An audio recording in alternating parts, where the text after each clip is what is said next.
আছি, আমি royal Bengal tiger.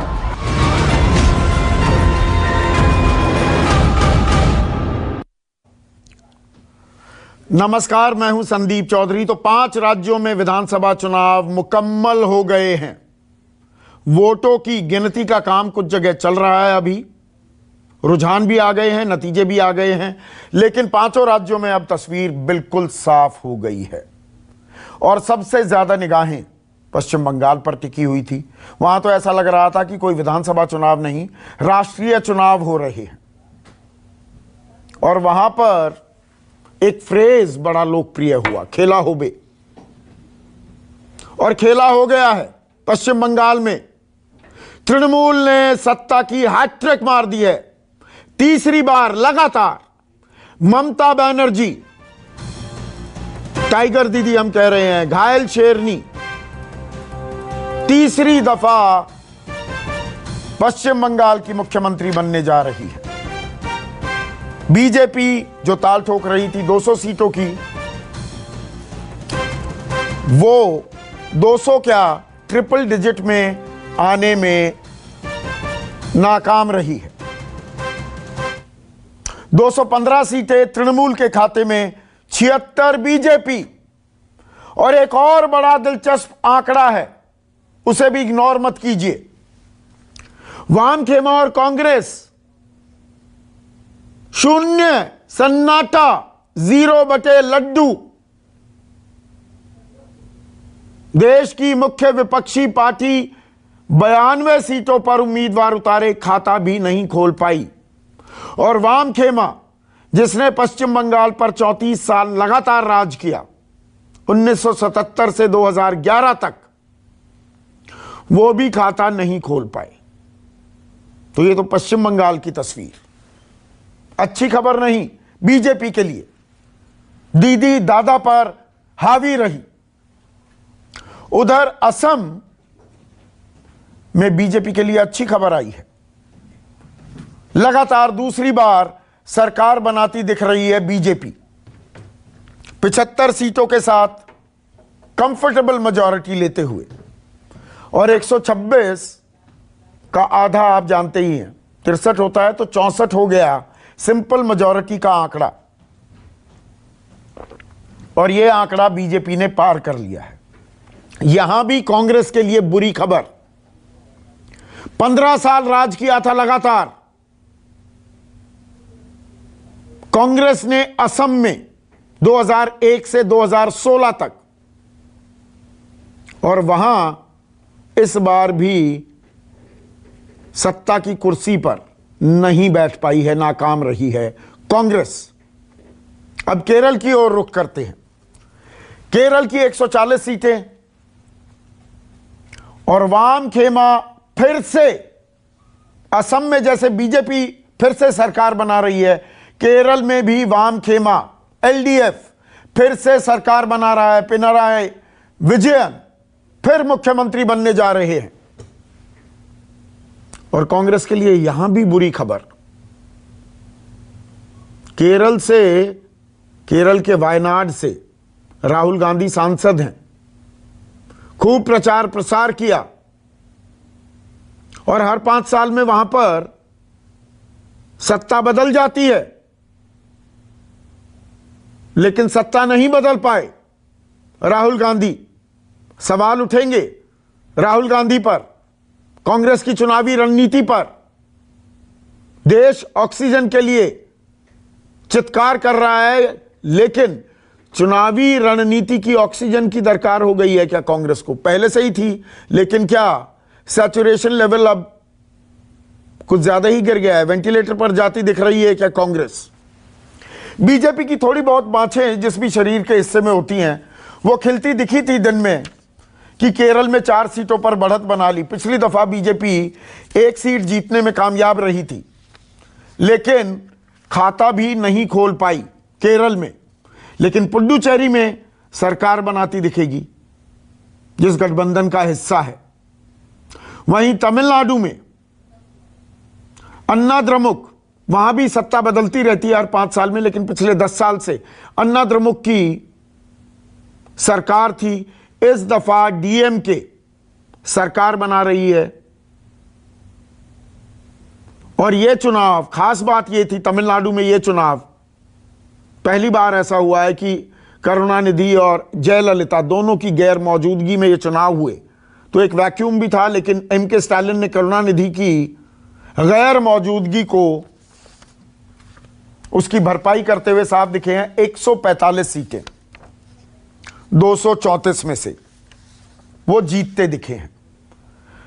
तो इन चुनावी नतीजों के क्या मायने हैं और आने वाली जो देश की राजनीति है, जो राजनीति का ऊंट है, वो किस करवट बैठेगा? क्या कुछ इन चुनावी नतीजों में हमें संकेत मिल रहे हैं?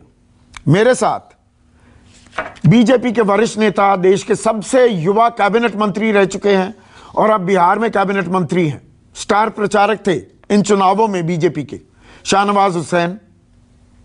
मेरे साथ वरिष्ठ पत्रकार कुर्बान अली, और कुर्बान भाई 70 के दशक से चुनावों पर पैनी नजर बनाए हुए हैं। कुर्बान भाई, सवाल आप ही से।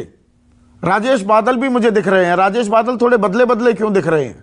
थोड़ा सा सेटिंग शायद बदल ली है। हाँ, पहली दफा में पहचान में नहीं आए। तो कुर्बान भाई, ये जो 5 राज्यों की, पहले मैं एक होलिस्टिक पिक्चर चाहूंगा आपसे जी। ये जो चुनाव थे, ये क्या जो जनादेश आया है वो राजनीतिक ऊंट को क्या बता रहा है? किस करवट बैठने का इशारा कर रहा है? देखिए, जो मेरी समझ है इन चुनावों के बारे में, वो ये कि भारतीय जनता पार्टी ये कह सकती है कि दक्षिण में हमारा पहले भी कुछ नहीं था, तमिलनाडु में, केरल में, लेकिन पौंडीचेरी में वाकई जिस तरह से उन्होंने सरकार पहले कांग्रेस पार्टी की गिराई थी और उसके बाद ये लगने लगा था कि वहाँ जो भी अलायंस बनेगा वो पुडुचेरी में बीजेपी के समर्थन से ही सरकार बनाएगा, तो वहाँ उन्होंने एक ओपनिंग की है। असम में वो बहुत अच्छे मार्जिन के साथ में रिपीट हो रहे हैं, लेकिन पश्चिम बंगाल का जो चुनावी नतीजे हैं, पूरे देश की नजरें उस पर लगी हुई थी और उसमें जिस तरह से भारतीय जनता पार्टी की तरफ से कैंपेन किया गया और कोई हरबा, कोई हथकंडा छोड़ा नहीं गया जो इस्तेमाल न किया गया हो, और उसके साथ साथ एक एरोगेंस था कि हम 200 से ज्यादा सीटें जीत रहे हैं। देश के गृह मंत्री तो जब भी जाते थे तो हर उसके बाद, चुनाव के बाद कहते थे कि हम 42 सीटों से जीत रहे हैं, हम 52 सीटों से जीत रहे हैं, हम 122 सीटें जीत रहे हैं तीसरे चरण के बाद। इस तरह से तो ऐसा लगता था कि शायद उनके पास कोई दिव्य दृष्टि है जिससे वो देख रहे थे। और इलेक्शन कमीशन का जो रोल इस मामले में रहा है, जिसको अब कई देश के हाईकोर्टों ने भी उसको लताड़ लगाई है कि भाई अगर ये आखिर के जो 3 चरण थे ये एक बार में हो जाते तो क्या मुसीबत हो जाए। मद्रास हाईकोर्ट ने तो यहां तक कह दिया हत्या का मुकदमा क्यों ना दर्ज किया जाए। अब इलेक्शन कमीशन उसके खिलाफ सुप्रीम कोर्ट गया है। संदीप भाई, आज तक नहीं सुना कि किसी एक जिले में 4 चरण में चुनाव कराया गया हो। एक जिले में 24 परगना और दिनाजपुर में आप देखिए, वहां उसको उठा करके 3-3 चरण में, क्या मजाक है ये। मतलब ये कि अगर पश्चिम बंगाल में हिंसा होती है, आप चले 8 चरण में कराते, लेकिन समझ में आता कि एक जिले में तो एक दिन में कराइए कम से कम। लेकिन जिस तरह से चार्ट बना करके दे दिया गया, उस तरह से इलेक्शन कमीशन ने किया। तो इस चुनाव के बाद अभी वीर सांघवी का एक ट्वीट आया है कि जो जीता सो जीता, लेकिन इस 5 चुनावों का जो नतीजा है वो उसमें यह कि इलेक्शन कमीशन पूरी तरह से हारा है। और नहीं, इलेक्शन कमीशन की भूमिका सवालों के घेरे में बिल्कुल है। हाई कोर्ट्स ने कई जगह लताड़ भी लगाई है, हत्या का मुकदमा क्यों ना दर्ज किया जाए। राजेश बादल ये कहा है, यहां तक कहा गया कि 90 के दशक का जिक्र किया गया। राजेश बादल, जब आपके रिपोर्टिंग के जमाने थे, फिर तो आप संपादकीय काम में ज्यादा घुस गए, कि टीएन सेशन का 1/10 काम भी नहीं कर रहे आप। ये लताड़ भी लगी है चुनाव आयोग पर। और देखिए, एक बात है, आपने बिल्कुल सही बात कही। अगर हम चुनाव आयोग के काम करने की शैली को देखें तो हम जैसे जैसे आगे बढ़े हैं हमने ये पाया है कि चुनाव दर चुनाव जो समय है वो कम किया होता रहा है। जो चुनाव 6 महीने में, पहला चुनाव 6-7 महीने तक चला था, लेकिन धीरे धीरे वो 25 दिन में आ गया था चुनाव निपट के। अब एक राज्य की विधानसभा में 8 चरणों में हो रहा है और कोई तुक समझ में नहीं आती है। तमिलनाडु में 234 सीटें हैं, आप जल्दी निपटा लेते हैं। बंगाल में 294 हैं, आप 8 चरणों तक ले जाते हैं। अरे भाई क्यों?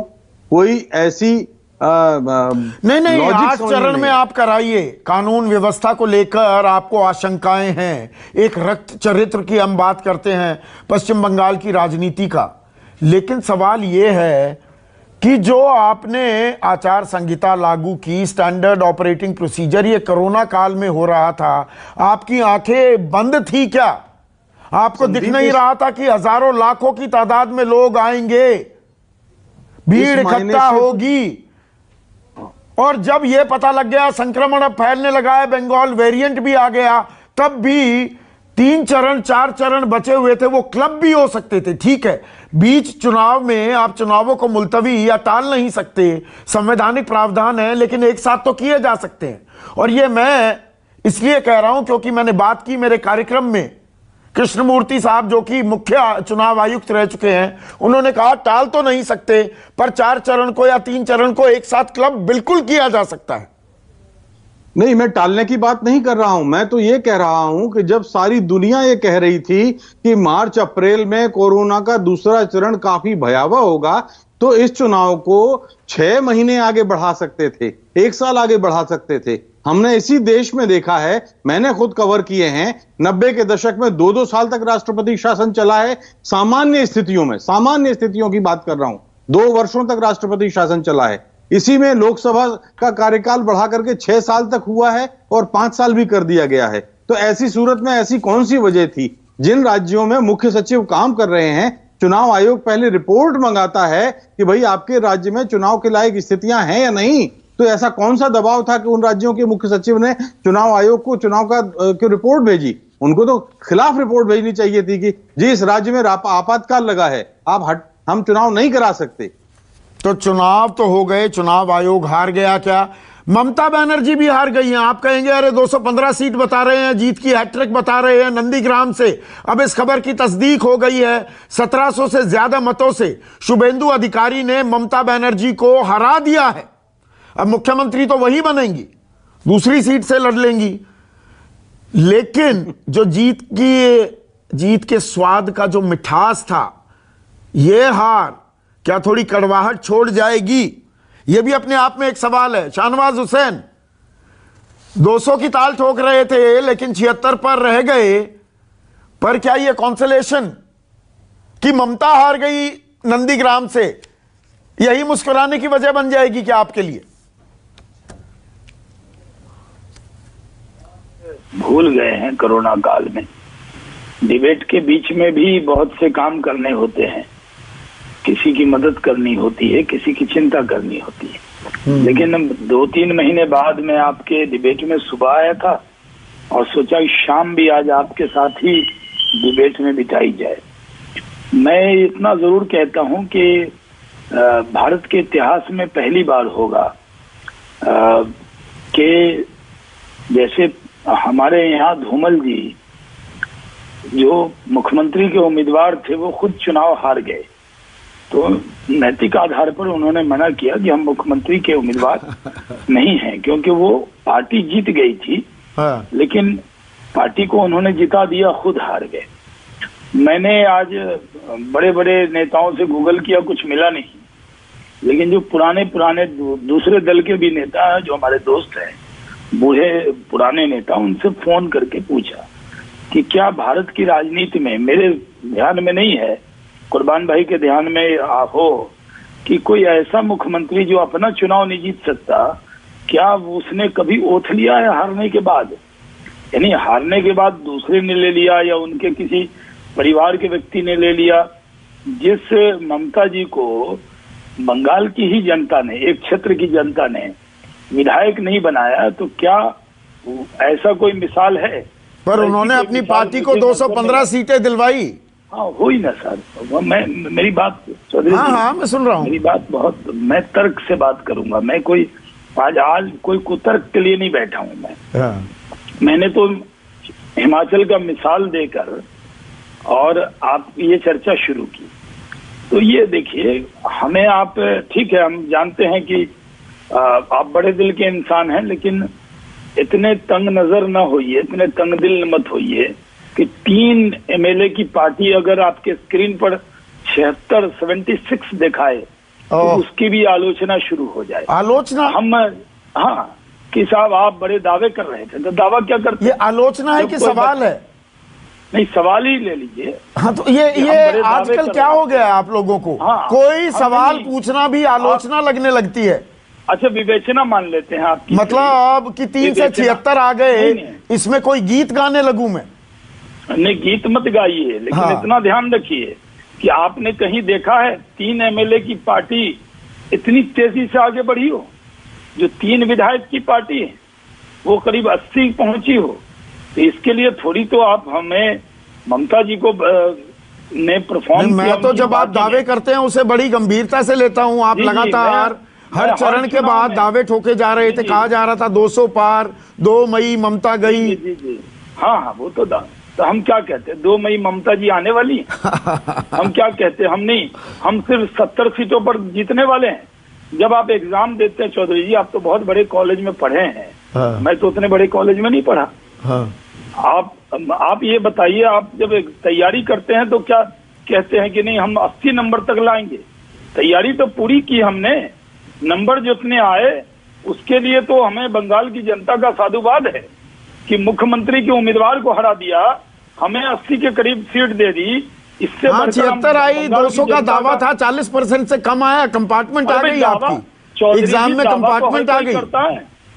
दावा तो पूरी कांग्रेस लग गई, पूरी कम्युनिस्ट लग गए, तो 0 पे आउट हो गए। वो तो हुए। उन्होंने दावा नहीं किया क्या राजनीति में दावा नहीं करते क्या? आप तो ये कह रहे हैं हमसे दावे का अधिकार भी चौधरी जी छीन लेना चाहते हैं।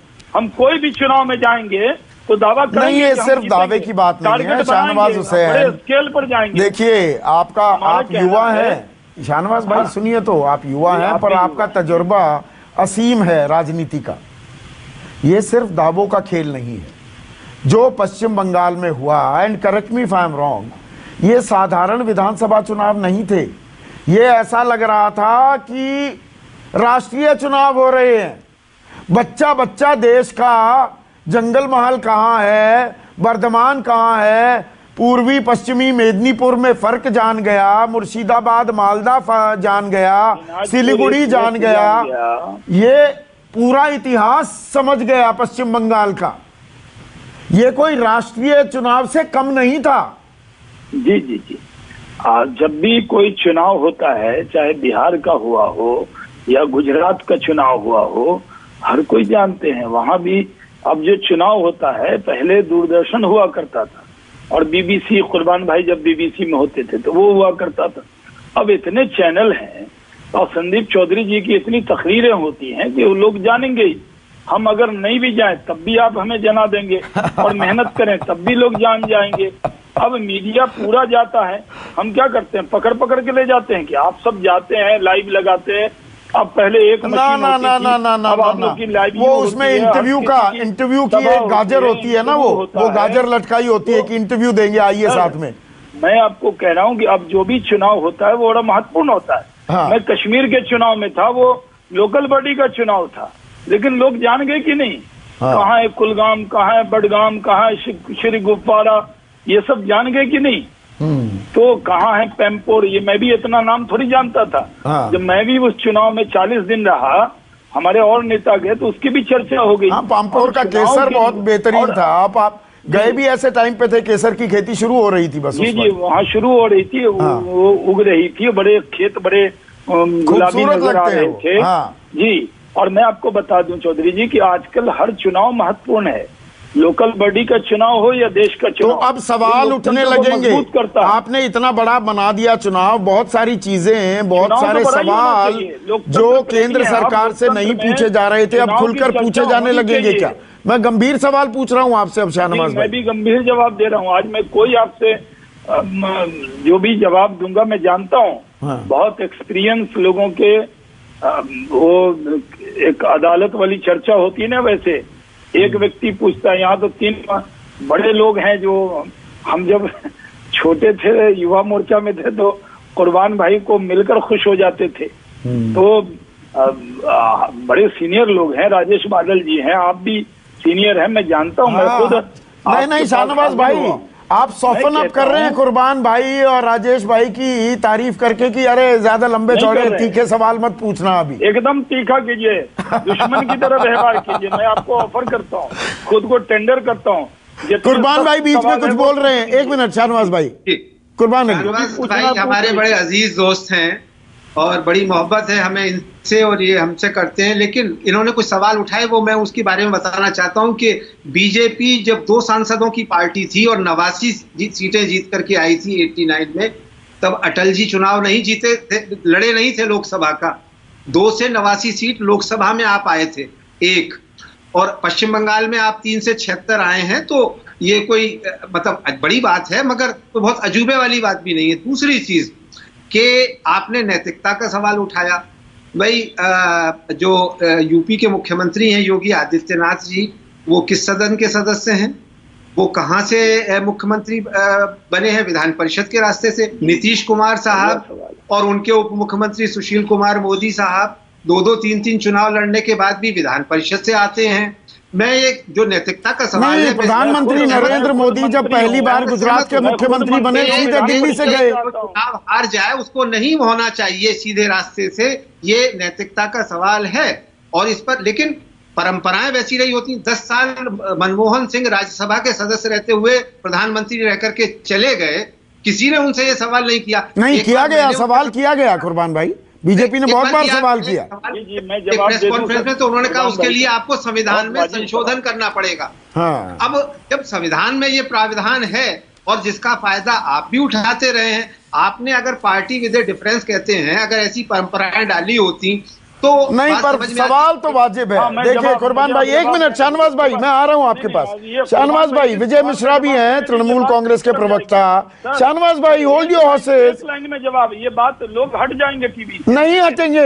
अरे सुनिए तो आप ही की बात को आगे बढ़ा रहा हूँ। कुर्बान भाई की जवाब 1 लाइन 10 सेकंड तो दीजिए जनाब। अरे 1 मिनट लीजिए, आधा घंटा चुप रह लूंगा। अच्छा 1 मिनट लीजिए, आप 10 सेकंड ऐसा क्यों कर रहे हैं? आप 1 मिनट लीजिए। नहीं कुर्बान भाई, बंगाल में विधान परिषद नहीं है।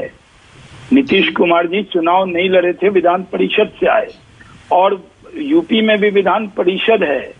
योगी जी चुनाव लड़के हार के मुख्यमंत्री नहीं बने।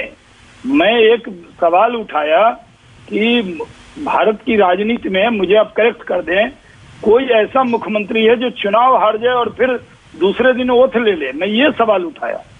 मैंने नहीं कहा कि उनको नहीं बनना चाहिए, बनने का बाद में नहीं, बाद में चुनाव कोई मुख्यमंत्री हार गया हो, देखिए नहीं लड़ा हो एक अलग सवाल है, लेकिन हार गया हो फिर दूसरी सीट से दीदी को लड़ना होगा, तो दीदी को एक बड़ी हार मिली है नंदीग्राम में, मैंने ये उठाया। ठीक है, अपने आप में जायज सवाल है। विजय मिश्रा इस बात का जवाब देंगे, तृणमूल के प्रवक्ता मेरे साथ जुड़ गए हैं। भाई आप 217 सीट जीत गए, ममता बनर्जी के नाम पर सीट जीते हैं, लेकिन नैतिकता का सवाल उठाया जा रहा है। यहां पर विजय मिश्रा, शाहनवाज हुसैन उठा रहे हैं कि अगर आपकी नेत्री हार गई हैं, नंदीग्राम के लोगों ने उन्हें खारिज कर दिया, तो वो मुख्यमंत्री किस मुंह से बनेंगी, या दावा किस बात का ठोक रही है कि शपथ ग्रहण मैं ही करूंगी? ईसी अभी अनाउंस नहीं किए हैं, इसीलिए इस पे कोई भी चर्चा हमारे समझ से जल्दबाजी होगी। नहीं, इसे अनाउंस कर देगा तो हट जाएंगी वो ना, वो हमारी पार्टी तय करेगी। और जहां तक नहीं, सवाल नैतिकता का है। सवाल नैतिकता की, वो क्या करेंगे जो तमाम शक्ति लगा करके इस बंगाल को दखल करने के लिए, बंगाल में अपनी सत्ता बनाने के लिए जिन्होंने तमाम हर तरह के हथकंडे अपनाए हुए, जिन्होंने सरकारी तंत्र से लेकर के तमाम जितने भी हथकंडे हैं, money power, man power, muscle power से लेकर के तमाम हर तरह की शक्ति जो लोग लगा चुके हैं या बंगाल में सत्ता पाने के लिए, वो नैतिकता की बात करते हैं, अच्छा नहीं लगता है। और जहां तक जो केंद्र की सरकार, भाजपा की सरकार ने 7 वर्ष हो चले एक भी कार्य अगर ये लोग बंगाल के सोनार बंगला बनाने के लिए अगर किए हो, इनके पास एक भी जवाब नहीं है। हम लोगों ने, हमारी सरकार ने जन्म से लेकर के मृत्यु तक विभिन्न प्रकल्प के माध्यम से यहाँ की आवाम को, यहाँ की जनता को, यहाँ की मतदाताओं को, यहाँ के नागरिकों को हमारी सरकार सुविधाएं दे रही है। जहां तक हमारी सरकार का जो पावना पैसा है, जीएसटी का रुपया 50,000 करोड़ से ज्यादा है, वो भी ये लोग नहीं दिए। गरीब कल्याण योजना से पश्चिम बंगाल सरकार को बात दे दिया गया। हम लोगों ने दिसंबर में किसान, जितने भी कृषक भाई हैं, उनका सारा डिटेल हमारी सरकार दी थी। ये लोग जो है राजनीति करते हैं और डिबेट पर या ऐसे लोग दिखाते हैं कि नैतिकता की बात करते हैं, सोनार बंगला बनाने की बात करते हैं। और जहां तक हमारी पार्टी तय करेगी क्या होगा नहीं होगा, लेकिन अभी इसी अनाउंस नहीं किए हैं। ठीक है, अभी इसी के अनाउंसमेंट का आप इंतजार कर रहे हैं। एक मिनट विजय भाई, शाहनवाज हुसैन, ठीक है शाहनवाज हुसैन, ठीक है ठीक है ठीक है, मनी पावर, मसल पावर, हर तरह के हथकंडे जीत गए। अब आप चुनाव, अब आप जीत गए। यहाँ की मैं बात नहीं कर रहा, नंदीग्राम की भी मैं बात कर रहा हूँ। हाँ ठीक है, आप जीत और गए। जितने भी इनके जो हमारे, जिनको चार्टर प्लेन से लोग ले गए थे भाजपा में ज्वाइन कराने के लिए, सारे लोग हारे हैं। राजीव बनर्जी जी से लेकर के आपका प्रवीर घोषाल जी, वैशाली डालमिया जी, और मैं अभी करीब 1 घंटा पहले कई टीवी चैनल में मैंने देखा, नेशनल मीडिया में, कि शुभेंदु अधिकारी जी भी 1200 वोट से हार गए थे। लेकिन अभी क्यों, क्या परिस्थिति है, हमारी पार्टी ने उसको इसी के यहाँ रिकाउंटिंग अब बात को समाप्त करेंगे कि नहीं, क्योंकि आज आपके जीत का दिन है। फिर ये कहा जाएगा जी बीच में ही जीत की खुशी में विजय मिश्रा को रोक दिया आपने। हो गई बात आपकी। जी जी जी। शाहनवाज हुसैन, अब थोड़ी सी गंभीर विश्लेषण करते हैं। आपने पूरी ताकत लगाई, आप ये कह रहे हैं 3 से 74 लेकर आए, बिल्कुल अच्छा, काबिले तारीफ आपका परफॉर्मेंस है। लेकिन जिस तरह की आपने ताल ठोकी, कहां पर चूक हुई, ये मुझे दिल्ली का विधानसभा चुनाव याद आता है। और चुनाव के बाद उसमें बड़ा नकारात्मक प्रचार भी हुआ था कि बटन इतना ज़ोर से दबाओ, शाहीन बाग तक करंट जाए, देश के गद्दारों को, वगैरह वगैरह। वो आप जानते हैं मुझसे बेहतर, आप दिल्ली में ही थे उस वक्त। और तब गृह मंत्री अमित शाह ने माना था कि ये नकारात्मक कैंपेन के चलते हमें नुकसान हुआ। जो पश्चिम बंगाल में भी हुआ, 10 साल की एंटी इनकम्बेंसी, जो कमजोरियां थी, जो नाकामियां थी ममता सरकार की, उनको उजागर करने के बजाय ज्यादा हिंदू कार्ड खेलना और फब्तियां कसने में ज्यादा चुनावी रणनीति और एनर्जी जाया कर दी क्या आप लोगों ने? नहीं, हमने चुनाव को बहुत अच्छे से लड़ा। हमारा जो वर्कर है वो, हमारी पार्टी, आप जान रहे हैं कि पंचायत के चुनाव में भी हमारी पार्टी को बहुत दिक्कतों का सामना करना पड़ा था। बहुत से हमारे कार्यकर्ताओं की शहादत हुई। और उसके बाद लोकसभा के चुनाव में जरूर मोदी जी को प्रधानमंत्री बनाने के लिए लोगों ने अच्छा वोट किया। लेकिन विधानसभा के चुनाव में ये जरूर है कि वो मुद्दा सिर्फ बंगाल तक सीमित था। और बंगाल तक सीमित रहते हुए हमने एक कलेक्टिव लीडरशिप में, सामूहिक बंगाल का जो नेतृत्व था उसके नेतृत्व में चुनाव लड़ा। बहुत से लोग टीएमसी से भी हमारे साथ आए, बहुत महत्वपूर्ण लोग आए, जिसमें नंदीग्राम से शुभेंदु अधिकारी भी जो जीते हैं वो भी आए, जिनका जिक्र 3-4 बड़े लोग आए, जिनमें 2-3 लोगों के हारने का जिक्र उन्होंने किया, वो भी आए। और हमने मजबूती से चुनाव कैंपेन को चलाया। तो हमारी उम्मीद से रिजल्ट कम है। हमें लग रहा था कि हम सरकार बना लेंगे। हमने बेंचमार्क रखा। देखिए, अभी पहले आपने कहा था कि हम हर बार एक बेंचमार्क तय कर देते हैं। अब की बार हमने आसाम में भी कहा कि हम 100 के पार जाएंगे, लेकिन बहुमत मिला। अगर हम बेंचमार्क ही कम कर देंगे, हम अगर स्केल छोटा कर देंगे, हम हरदम बड़ा स्केल लगते हैं ताकि कार्यकर्ता उत्साह से लगे। हम हर सीट जीतने के लिए लड़ते हैं, लेकिन जनता का जो निर्णय है वो स्वीकार करते हैं। जनता ने, मेरा सवाल ये था, देखिए आप जय श्री राम का नारा बुलंद, आपने पश्चिम बंगाल की तासीर क्या समझने में थोड़ी समझने में चूक कर दी क्या? जय श्री राम का नारा आप बुलंद कर रहे हैं, जहां पर माँ दुर्गा माँ काली की बात होती है। सॉफ्ट हिंदुत्व का कार्ड खेल गई ममता बनर्जी। आपने कहा हिजाब पहनकर घूमती हैं, उन्होंने चंडी पाठ वगैरह कर दिया, जैसे वो हनुमान चालीसा पढ़ा था ना अरविंद केजरीवाल ने। फिर वो दीदी ओ दीदी वाला बयान, या ये अरे प्लास्टर लगाकर घूम रही हैं, साड़ी क्यों पहन रही हैं, फिर तो बरमूडा ही पहन लेती। दिलीप घोष का ये बयान महिलाओं में एक अवर्जन क्रिएट कर दी क्या? जो महिलाएं अच्छी खासी पैठ थी जिनमें प्रधानमंत्री मोदी की, वहां पर दखल दे दिया क्या ममता बनर्जी ने? देखिए, एक चीज ध्यान रखिए संदीप जी, मैं अनुभव वाला व्यक्ति हूँ, मैं जी इसलिए मैं पूछ रहा हूँ, चुका हूँ और कई चुनाव लड़ा चुका हूँ। चुनाव में जीत के या हार के एक नहीं अनेक कारण होते हैं। जीत के भी अनेक कारण होते हैं और हार के भी अनेक कारण होते हैं। और कई जगह 74 जगह तो हमारी सब बात लोगों ने स्वीकार कर ली। अगर हम जहां जीत गए, 217 जगह हमारी बात नहीं पहुंची, कई जगह हम बहुत कम मार्जिन से चुनाव हार गए। हमने अपने तौर पे पूरी कोशिश की कि इस चुनाव को हम जीतें। उसमें नारे हों, बातचीत हो, लंबी बातचीत, चुनाव लंबा था, उसमें हो सकता है कि बोलते वक्त में हमारे ऊपर जिस तरह हमले हो रहे थे उसका जवाब जिस तरह हमने दिया हो। तो हार और जीत के कारण एक नहीं होते, लेकिन ये सही है कि हमने, हमारे प्रधानमंत्री जी ने भी बधाई दी है और हमने भी टीएमसी वहां चुनाव जीती है। लोकतंत्र में हम कोई डोनाल्ड ट्रंप की तरह थोड़ी है जो नखरे करेंगे। हम तो लोकतंत्र, अपने भारत के लोकतंत्र की यही तो खुशनुदी है कि आज जब चुनाव का रिजल्ट आ जाता है हम सब स्वीकार करते हैं। हम 217 स्वीकार कर रहे हैं, दीदी को नंदीग्राम भी स्वीकार कर लेना चाहिए। आप उनको बताइए कि जब बीजेपी 217 नहीं, आपका नैतिकता का सवाल मैंने पूछा। पर देखिए, जब आप 3 से 74 की बात करते हैं और वो अच्छा आपका परफॉर्मेंस है, मैं ये मानता हूँ, पर यहाँ पर ये ध्यान रखना होगा शाहनवाज भाई, देखिए शाहनवाज भाई, आप मुझसे बेहतर राजनीति समझते हैं, राजनीतिक रणनीति समझते हैं।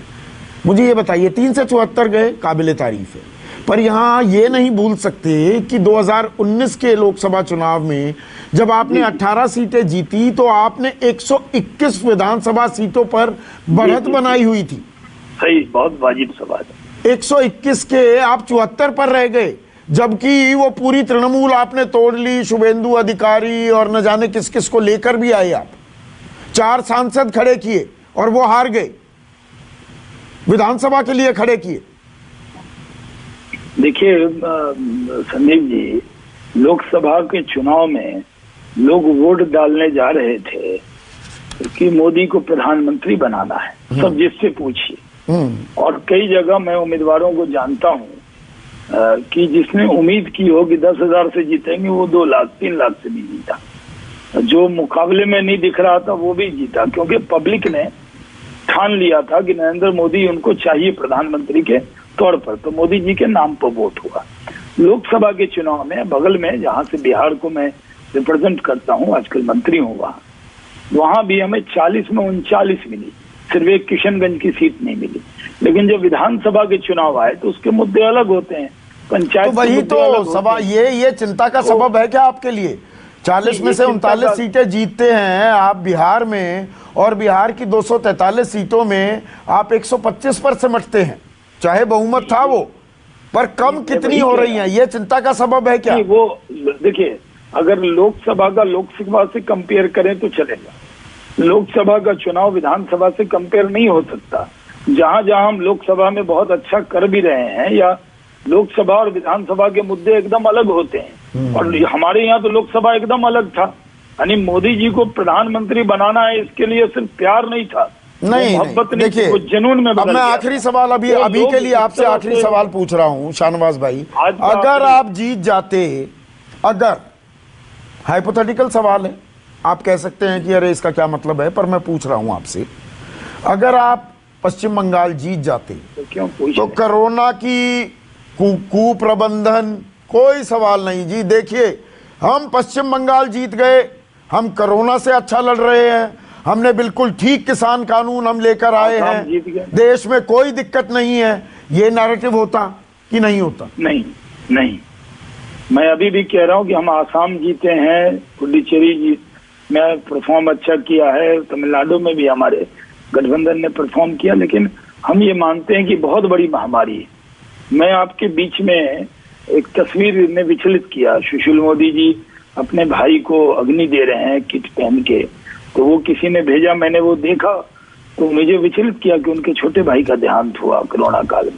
नहीं, हमने अपने बहुत पूरा देश विचलित होता है, ऐसी खबर आती है, पर तो आप इसलिए हमें इस जीत की कोई खुशी नहीं, हम आसाम भी जीते कोई खुशी नहीं मना रहे, हम ये मान रहे कि हमें कोरोना से जीतना है, उसके लिए सबको मिलकर काम करना है। नहीं, कोरोना से जीतना प्राथमिकता थी क्या कुर्बान भाई, या चुनाव जीतना प्राथमिकता थी पिछले 3 महीने से?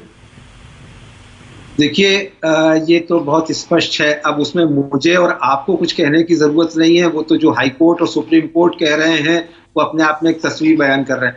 हम लोग इस जोन में आ गए कि हम तो वैक्सीन के सबसे बड़े निर्माता हैं और हम वैक्सीन डिप्लोमेसी करने लगे, अपने लोगों के लिए आज लाले पड़े हुए हैं। अनाउंसमेंट किया गया कि 18 साल से ऊपर के लोगों को 1 मई से लगेगा टीका।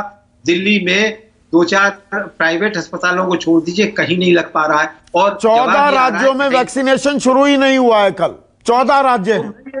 तो संदीप भाई, मैं ये कह रहा हूं कि भाई आपकी तो कोई तैयारी नहीं थी, आपका तो सारा फोकस, जिस तरह से आप पश्चिम बंगाल का चुनाव लड़ रहे थे, आप तो उसका कैंपेन करते करते बांग्लादेश तक चले गए और मटुआ कम्युनिटी को आपने इन्फ्लुएंस करने के लिए वहां जो कुछ किया मुझे बताने की जरूरत नहीं है।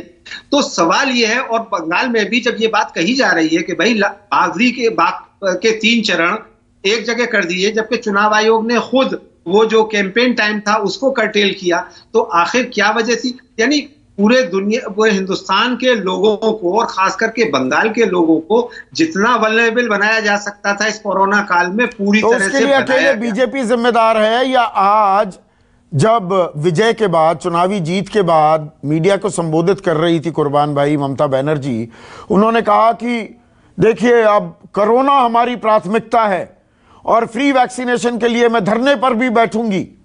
तो पिछले 3 महीने से मुख्यमंत्री तो अभी भी वही है ना।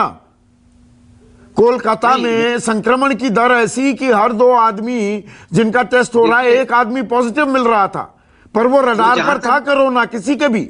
ममता बनर्जी का ताल्लुक है, वो भी परियुक्त जमा नहीं हो सकती, उनको नहीं छोड़ा जा सकता, वो भी उसमें शामिल।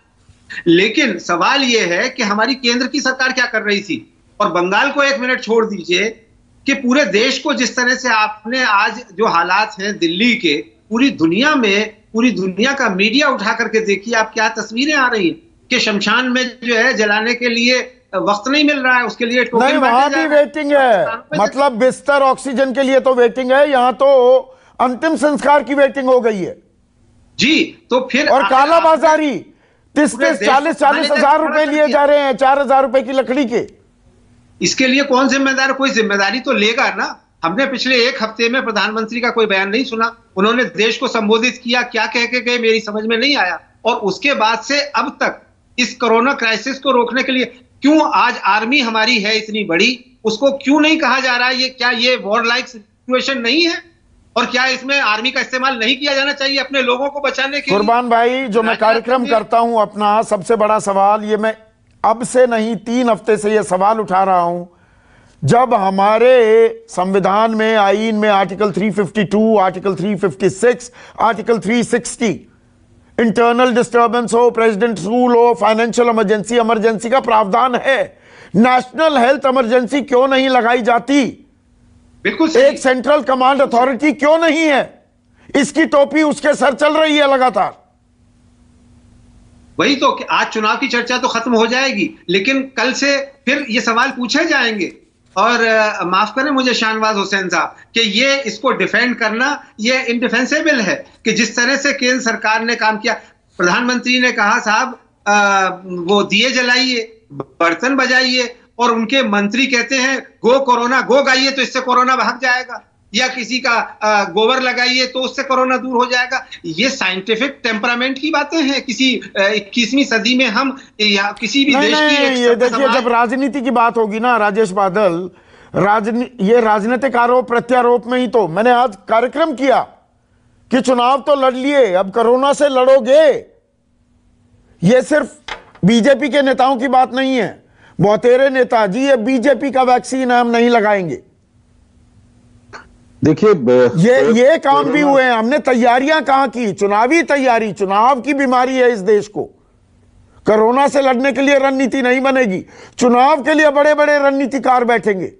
कोरोना के कौन रणनीतिकार हैं हमारे, किसी को मालूम भी है? देखिए, कोरोना के मामले में तो निपटने में हमसे चूक हुई है, जिसको किसी केंद्र सरकार की चूक ना बता के अब वो सिस्टम की चूक कहा। हाँ, ये कमाल का एक सिस्टम। अरे भाई, सिस्टम में कोई प्रधानमंत्री नहीं होता, कोई मुख्यमंत्री, कोई गृह मंत्री, कोई स्वास्थ्य मंत्री नहीं होता क्या? ये कौन सा सिस्टम है, कौन सी चिड़िया है? बिल्कुल बिल्कुल वही तो मैं कह रहा हूं। पिछले साल जनवरी में पहला केस केरल में आ गया था, 19 जनवरी अगर मुझे ठीक याद है तो, और उसके बाद बार बार ये कहा गया कि आप सुधर जाइए, सावधान हो जाइए, सतर्क हो जाइए। तो भी मध्य प्रदेश की सरकार गिराई जा रही थी, संसद का सत्र चल रहा था, लॉकडाउन होने में 24 मार्च कर दी गई। इस बार भी चुनाव का ऐलान होने के साथ समय यह कहा जा रहा था कि दूसरा चरण और तीसरा चरण बड़ा खतरनाक होगा। तो ये जो दो चीजें हैं ये तो साफ साबित करती हैं कि हमसे कोरोना से निपटने में यही सवाल मैं शाहनवाज हुसैन से पूछ रहा था। हम पॉलिटिकल बात पर आते हैं राजेश में, एक सेकंड। सवाल मेरा ये था कि फर्ज कीजिए बीजेपी जीत जाती, ये तमाम सवाल अब कोरोना की व्यवस्था को लेकर जो उठ रहे हैं, क्या ये गौण हो जाते, या अब जैसी प्रचंड जीत तृणमूल ने हासिल की है अब विपक्ष को भी ऑक्सीजन मिलेगा, वो सरकार को और घेरेंगे, जवाबदेही बढ़ेगी क्या इन चुनावी नतीजों के बाद? आप ये देखिए ना कि वो सवाल तो गौण हो जाते, वो अलग बात है, लेकिन आपके राज्य में क्या हुआ? जिससे आप चुनाव लड़ रहे हैं उसी को आपने सरकार में शामिल कर लिया, तो वो कौन से सवाल बचे? जो पक्ष और प्रतिपक्ष अगर दोनों मिल जाएं तो फिर सवाल कौन से पूछे जा सकते हैं? दूसरी चीज, अभी एक आप बहुत इंपॉर्टेंट बात कर रहे थे कि जो नकारात्मक अभियान के चलते तो हमेशा भारतीय जनता पार्टी को नुकसान हुआ है। 2004 का चुनाव जब हारे तो अटल बिहारी वाजपेयी से मैंने पूछा था, तो उन्होंने कहा ये बात सही है कि सोनिया गांधी को लेकर बेहद नकारात्मक कैंपेन हुआ है और इसमें कहीं चूक हुई है। उस समय प्रमोद महाजन और उनकी जो टीम थी वो ये सब कर रही थी। मैंने प्रमोद महाजन से पूछा, प्रमोद महाजन ने मुझे बताया कि हाँ ये बात बिल्कुल सही है, अगर हम सोनिया जी के प्रति थोड़ा सा सावधानी बरतते तो शायद हम इस तरह से नहीं हारते। फील गुड का जो एटमॉस्फेयर था, एक नैतिकता की बात और अभी आई थी। नैतिकता की बहुत इंपॉर्टेंट बात है कि अगर ममता हार गई हैं तो हम नैतिकता की बात कर रहे हैं, लेकिन उत्तर प्रदेश में जब योगी को मुख्यमंत्री बनाया था उनके अपने इलाके में और डिप्टी सीएम के अपने इलाके में बीजेपी हारी थी, तो उस समय नैतिकता कहां चली गई थी? उस समय क्यों उन्होंने क्या नैतिक आधार पर इस्तीफा नहीं देना चाहिए था? उनके अपने इलाके में बीजेपी हारी थी। शाहनवाज हुसैन, वो देखिए, वो खुद चुनाव मैंने एक तर्क दिया, मैं तो कह रहा हूं वो बने मुख्यमंत्री। मैंने एक बात कही कि सीटिंग चीफ मिनिस्टर हारने के बाद जहां विधान परिषद की व्यवस्था न हो, वो हार गई, उनके लिए एक बड़ी हार है ये। आप उसको समझ रहे हैं कि नहीं कुछ नहीं है तो आप उनको बेल आउट कीजिए, कोई बात नहीं है। आप हमदर्दी जता सकते हैं ममता जी से, क्योंकि उन्होंने 217 जीती है, लेकिन वो खुद चुनाव हार गई, मैंने ये कहा था। और उनको बहुमत मिला, हमारे प्रधानमंत्री ने भी बधाई दी है। वो अब उनको फिर बिना चुनाव लड़े तो हाउस में नहीं वो जा सकती ना, वो मुख्यमंत्री हो सकती है। ममता बनर्जी को तो आपने हरा दिया, शुभेंदु अधिकारी ने ममता बनर्जी को तो हरा दिया। लेकिन एक मिनट शाहनवाज हुसैन, जो नकारात्मक प्रचार की बात हो रही थी जिस ओर इशारा किया राजेश बादल ने, ममता बनर्जी की चोट को लेकर ममता बनर्जी ने भी खेल किया। अरे भाई, दीदी ने चोट को लिए क्या किया, क्यों अब चर्चा करना? नहीं, वो चर्चा का विषय बना ना। दिलीप घोष अगर ये कहते हैं कि नहीं जी वो नौटंकी की जा रही है और साड़ी के नीचे प्लास्टर पहन रही है, प्लास्टर लेकर घूम रही है, तो बरमूडा पहन ले, या प्रधानमंत्री दीदी कहते हैं, इसका फायदा ले गई क्या? विक्टिम कार्ड खेला क्या ममता बनर्जी ने? मेरा सवाल ये है। मैं बोलूं या प्रधानमंत्री बोले, हम लोग उनको दीदी बोलते हैं। नहीं, एक तरीका होता है। भी एतराज है क्या? ना, आप इतने मंझे हुए खिलाड़ी हैं, और थोड़ा बहुत हमने भी पत्रकारिता की है, कोई कल थोड़ा शुरू की है। नहीं, दीदी तो बोलते हैं, कभी उनको दीदी और दीदी एक लहजा होता है ना। अरे भाई, ममता जी को हम लोग दीदी बुलाते हैं, वो हमारे साथ रही, आज हम सांप्रदायिक हो गए। कल तो वो बीजेपी ने उनको रेल मंत्री बनाया था ना, तो तब तो हमारे साथ बैठी थी, और मेरी तो कैबिनेट कलीग रही है। जब वो रेल मंत्री थी, तो मैं हवाई जहाज का मंत्री था केंद्र में, साथ में काम किया है। और जब वो कांग्रेस सरकार में भी मंत्री थी, तो मैंने जब भी अपना कोई काम कहा भागलपुर का, उन्होंने कोई तुरंत कर दिया। भागलपुर में नौगछिया में राजधानी रोक दी थी, जो रुक नहीं सकती थी। तो दीदी के लिए रेस्पेक्ट व्यक्तिगत तौर पे तो है ही, लेकिन हम दीदी बोलते हैं ना, अब दीदी पे भी एतराज कर रहे हैं। आपकी दीदी क्यों बोला? आप जानते हैं मैं क्या कह रहा हूँ, जो पश्चिम बंगाल की जनता भी जानती थी। जो आप कह रहे हैं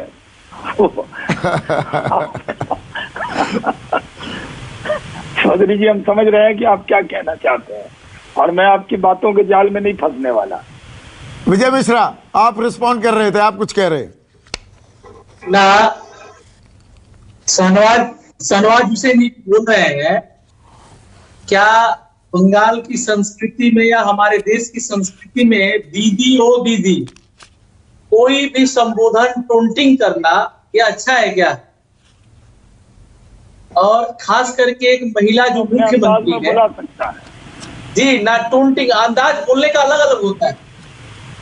और जो बंगाल की संस्कृति को कहीं ना कहीं आघात लगा है, जिससे बंगाल के लोगों ने बंगाल के अस्मिता को ठेस लगने की वजह से बंगाल की जनता ने इसका जो है जवाब दिया है। और 217 सीट जो है तृणमूल कांग्रेस को यहाँ की जनता ने, यहाँ की मतदाताओं ने जिता करके इसका उचित जवाब दिया है।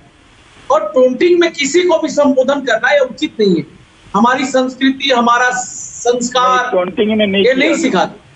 जी किया है, टोंटिंग में नहीं किया था। भले आप नकार है इसको, जी भले आप इसको नकार दें, वो अलग बात है। दीदी मतलब बहन बोलने का अलग, हर चीज का एक अलग लहजा होता है ना। वो किसी को गलत अंदाज में लिया, अगर एक प्रधानमंत्री टोंटिंग के हिसाब से बोलते हैं तो अच्छा नहीं है। चलिए, उसका प्रधानमंत्री जी ने हर बार उनको दीदी कह के संबोधन किया, हर बार। हम लोगों ने कभी भी ममता शब्द नहीं बोला था, दीदी बोला। नहीं, आप उस वीडियो उसको देखिए, जो वीडियो। चलिए, अब चुनाव तो हो गया। मैं जो सवाल पूछ रहा हूँ, ये तो महिलाओं का। एक मिनट विजय मिश्रा, हो गया, ये तो हो गई ना बात। मेरा सवाल अब ये है, मैं गैर राजनीतिक अब सवाल पूछूंगा। अब मैं व्यवस्था, ये तथाकथित सिस्टम का सवाल शाहनवाज हुसैन आपसे और विजय मिश्रा आपसे पूछना चाहूंगा।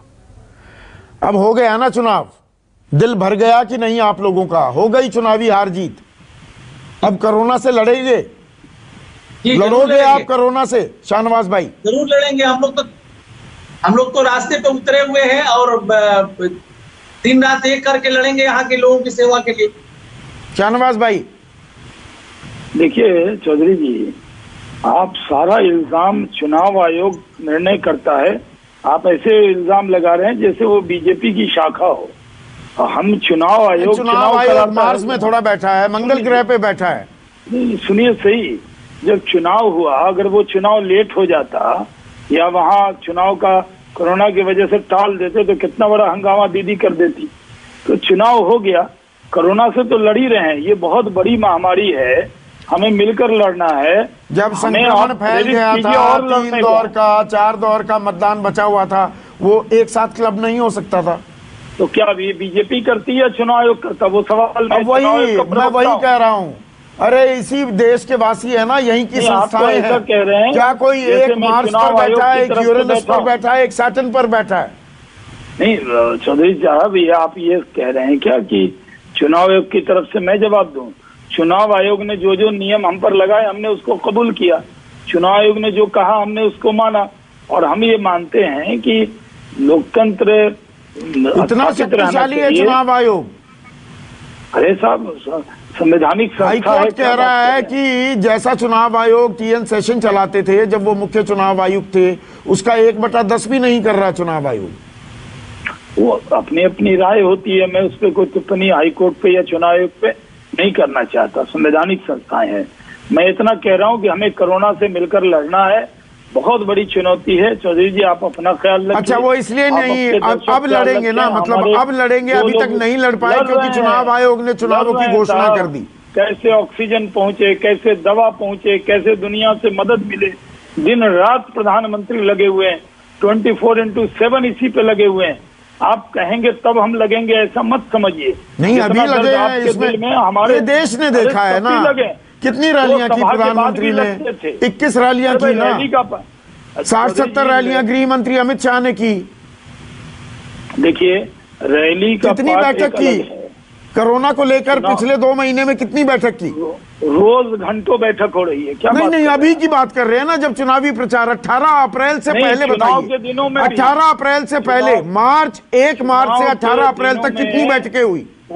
पूरी सरकार कैसे कोरोना के खतरे से निपटा जाए कर सकते हैं, लेकिन एक बहुत बड़ी त्रासदी आई है, बहुत बड़ी महामारी आई है, पेंडेमिक है, ये पूरी दुनिया को चिंता है। मैं सीधा सवाल पर कोई बात भी कुर्बान भाई, कुर्बान अली, एक सेकंड शाहनवाज भाई, कुर्बान अली, मैं बिल्कुल प्रिसाइज डेट देकर सवाल पूछ रहा हूं। 18 मई के बाद बैठकें हो रही हैं, बिल्कुल मानता हूं। संक्रमण जो था ये तो उससे पहले भयावह प्रोपोर्शंस अख्तियार कर चुका था। 1 मार्च से लेकर 18 मई के बीच कितनी बैठकें हुई कोरोना को लेकर? देखिए, अभी आपने जो सवाल किया शाहनवाज भाई, आपकी पार्टी ने चुनाव आयोग में जाकर के पुरजोर विरोध किया। जब ममता बनर्जी ने कहा कि बाकी 3 चरण एक साथ कर दीजिए, तो बीजेपी ने कहा कि नहीं, हरगिज नहीं, किसी कीमत पर नहीं। तो ये जब आपकी रूलिंग पार्टी, आप खुद ये चुनाव आयोग को जाकर के कह रहे हैं, तो फिर आप कैसे उम्मीद कर रहे हैं कि चुनाव आयोग जो है वो एक तरफा फैसला कर लिया उसने कोई? और दूसरी चीज ये है कि जैसा आपने कहा संदीप, कि जो जिस स्केल पे आपने चुनाव प्रचार किया, चाहे प्रधानमंत्री हो, गृह मंत्री हो और दूसरे केंद्रीय मंत्री हो, मैं ये नहीं कह रहा कि उनको नहीं करना चाहिए था, लेकिन क्या उनके ज़मीर ने इस बात की इजाजत दी उन्हें कि ऐसे वक्त में कि जिस काम से, और मैंने तो आज तक गृह मंत्री को कभी मास्क लगाए हुए भी नहीं देखा, माफ कीजिएगा, तो क्या आप संदेश दे रहे हैं और किस तरह से इस बीमारी को डील कर रहे हैं, ये अपने आप में देखा जाता है। तो अब लड़ेंगे। राजेश बादल, आखिरी सवाल, आपको लगता है हमारे कर्ता धर्ता, ये तथाकथित सिस्टम अब लड़ेगा कोरोना से? चुनाव तो लड़ लिए। देखिए, लड़ने की जो बात जहां तक आई थी, मैंने फिर एक उदाहरण बताता हूं आपको, ताजा उदाहरण, कि पिछले बार तो सिर्फ रात को 8 बजे अनाउंसमेंट हुआ कि रात को एकदम आज रात 12 बजे से लॉकडाउन हो जाएगा। इस बार मुख्यमंत्रियों को कहा गया, मुख्यमंत्रियों ने कमिश्नर्स को इंस्ट्रक्शन दिए, कमिश्नर्स ने कलेक्टर्स को इंस्ट्रक्शंस दिए हैं कि आप अपने अपने इलाके में लॉकडाउन लगाइए। अरे ये कैसे अलग अलग पैमाने हैं भाई? स्थितियां जब गंभीर नहीं थी तब आप सीधे केंद्र से मतलब उत्तर प्रदेश में 4 दिन का लगाओ, हरियाणा में 7 दिन का लग गया, दिल्ली में तीसरा चौथा लॉकडाउन लग गया। क्या कोरोना अलग अलग जगह अलग अलग तरीके से बिहेव करता है, इनकी बात माने तो। एक राज्य में आप जब कोई मतगणना होती है, हाथरस के हमने आज सुबह देखे थे, 144 मतगणना स्थल पर लगी होती है, भले ही वो राज्य का चुनाव हो, राज्य का चुनाव आयोग उसको संचालित कर रहा हो, तो डीएम और एसपी को तत्काल दोपहर तक अब तक सस्पेंड क्यों नहीं किया गया जहां जहां भीड़ पहुंची थी? 144 का उल्लंघन है, उनको कितने लोगों को अरेस्ट किया गया? नहीं, वो चुनाव तो बीमारी है ना हमारी। पंचायत चुनाव यानी कि प्रधान और ये पार्षद या चेयरमैन नहीं चुने जाएंगे तो सारी पंचायती राज व्यवस्था ताश के पत्तों की तरह ढह जाएगी। चलिए, अब चुनाव तो हो गए, उम्मीद यही है कि अब कोरोना से लड़ेंगे। हमारी ये व्यवस्था, हमारे सिस्टम, हमारी सरकारें कोरोना से लड़ेंगी, हमें बिस्तर दिलाएंगी, ऑक्सीजन मुहैया कराएंगी, वेंटिलेटर उपलब्ध कराएंगी और दवाइयों की, इंजेक्शंस की कालाबाजारी बंद करेंगी। इसी उम्मीद के साथ आप सभी का शुक्रिया। नमस्कार।